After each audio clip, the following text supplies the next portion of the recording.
As some of you may remember, more than 2 years ago, I uploaded a review of the Sonic movie. At the time, this was my third ever video, and I still sucked at making them. Well, okay, I still do. Something must be wrong if they take this long. Well, anyway, that video was so rushed that the second half is just me reading the Wikipedia article on the movie.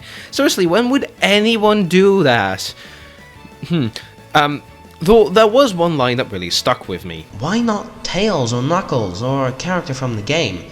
Well, Pa Sandal, do I have some news for you? He's such an idiot. Also, sorry for this video being so late. I only saw the movie like 2 weeks after release, so cut me a little slack here. Oh, and mild spoiler warning for the first part of the video, and major spoiler warning for the second part. I'll be discussing the ending and post-credits. So, Sonic the Hedgehog 2, or as I'll be calling it in this video, the Sonic Movie 2. As the trailers and promotional material has shown, there are a Tails and a Knuckles. These characters have the power to fix all of my gripes of the first movie, yet the writers chose not to. Okay, let me explain what I'm getting at here. So, the characters of Tails and Knuckles are really good, Knuckles specifically. Idris Elba really shows that side of Knuckles that we have not seen since Sonic 3 and Knuckles. Ever since then in the games, he's been a bit dim, to be honest. This movie, he is serious business though. Also, I'm going to put this here even though it's a minor spoiler for the ending, but this scene at the end is just great. Ah, my victory chariot! Maybe he's still as dim as I remember. Tails' personality is exactly as you would expect, and as he's always been. Though I will say I don't think Tails gets enough screen time in this movie, but what can you do? Rachel really needed that screen time, and it was either her or a main character that people actually care about. Sonic also returns, being Sonic, and he is a pretty well-written character, although his super speed characters are really inconsistent. For example, this bar scene where they need to get their map, like, Sonic is so fast, why can't Sonic just run over there and grab it and leave with Tails? Anyway, nitpicks aside, to get back to my main point, the human characters should have had a much less prominent role. Sure, I get that they need to be there because they were in the last movie too, but the beginning of the movie finds a perfectly adequate way to push the human characters to the backseat. They go on vacation. That should have been it. From that point forward, the human characters wouldn't have to show up until the climax way later. But, well, the movie doesn't do this and just cuts randomly to James Marsden in Hawaii or wherever he is, and every time I just want to go back to the scenes with Sonic. But again, I don't think this ruins the movie in any capacity, it's just annoying that these little things couldn't be fixed. But there is one thing that does very much sort of ruin the movie for me. Again, mild spoilers, about halfway through the movie, Sonic is skiing down a mountain chased by Robotnik, and he needs James Marsden to use a ring to teleport him to Hawaii.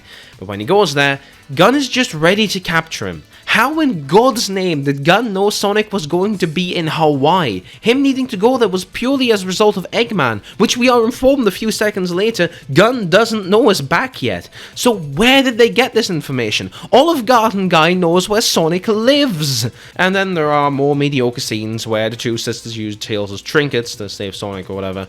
This part of the movie is the most complained about bit, and for good reason. How did the writers think they would be able to get away with this?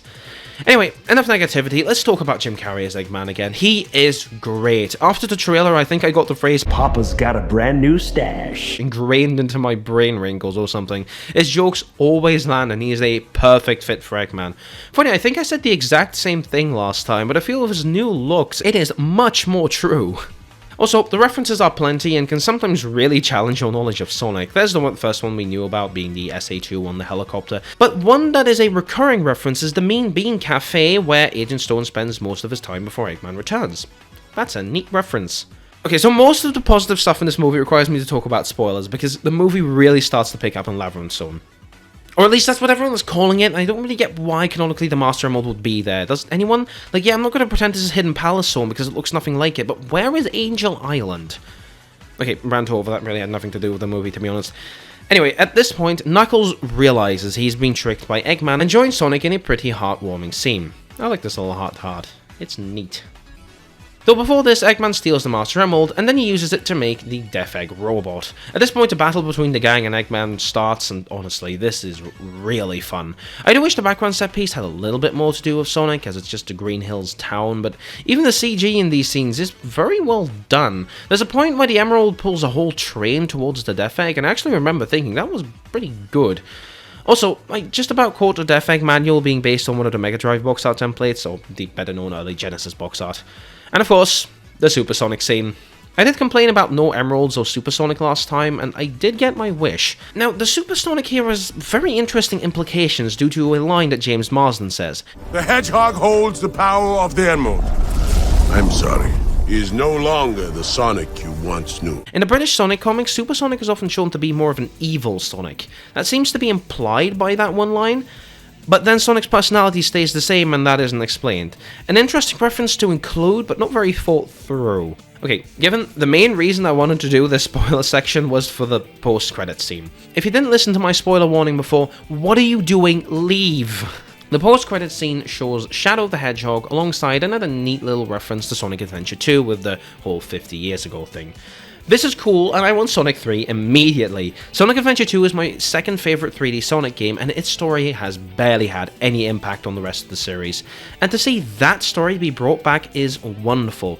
It really is just like how this movie is sort of an abridged and heavily changed version of Sonic 2 and Sonic 3's stories. Given the story of Sonic 2 is just Tails is here now, that's about how Tails was introduced here as well. Since the last movie's post-credits scene also only showed Tails, I can guess we'll see some other new characters next time around as well. Whether that be Rouge, Amy, Big, or whoever else, I'm hoping that the human characters can get written out of the movie as much as possible. Well, that is most of what I had to say about this movie. Even though some people are mixed on the whole thing, I think that they need to remember that the primary audience is still kids. I understand that that doesn't have to mean the movie is kiddie in its writing, but this movie isn't all too much that, and I think it serves perfectly well as a kids movie, and is still an endearing movie for the Sonic fans with all those references. But that is coming from your local Cars 2 defender, so do with that what you will. Also, yeah, I do also want to apologize for this video being so late after the movie, and that the last episode of Deview was 7 months ago. Oops. Since summer break has started, and I still have some scripts laying around, I think I can get some more videos out. I hope. Anyway, roll the outro. Here I come, rougher than the rest of them, the best of them, tougher than leather. You can call me Knuckles. Unlike Sonic, I don't chuckle. I'd rather flex my muscles. I'm hard as nails. It ain't hard to tell. I break them down whether they solid or frail. Unlike the rest, I'm independent since my first breath. First test, feel the right, then the worst left.